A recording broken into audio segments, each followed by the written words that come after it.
நேர்மையும் நாணயம் மிக்க ராசிகள்.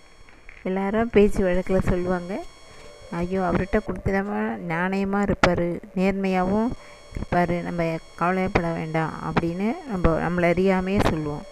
அந்த நேர்மையும் நாணயம் இருந்துட்டால் ஒரு மனுஷனுக்கு வெற்றி கூட ஏதாவது எவ்வளோ பெரிய தோல்வியாக இருந்தாலும் வெற்றியாக மாறும்.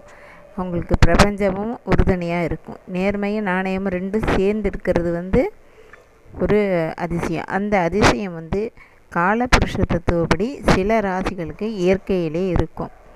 சில பேருக்கு செயற்கை சூழ்நிலையால் உண்டாகும். இது பிறக்கும்போதே இயற்கையாகவே அவங்களுக்கு இந்த நேர்மையும் நாணயமும் மிக்கவர்களாக இருப்பார்கள். அவர்கள் எந்தெந்த ராசி, அதாவது ரிஷப ராசி அல்லது ரிஷப லக்னம், மிதுன ராசி மிதுன லக்னம், கடக ராசி கடக லக்னம், சிம்ம ராசி சிம்ம லக்னம், கன்னி ராசி கன்னி லக்னம், விருச்சிக ராசி விருச்சிக லக்னம், மகர ராசி மகர லக்னம், மீன ராசி மீன லக்னம். இதுக்கெல்லாம் கண்டிப்பாக அந்த நேர்மையும் நாணயமும் பிறக்கும்போதே அவங்களுடைய ரத்தத்தோடையே ஊறி இருக்கும்.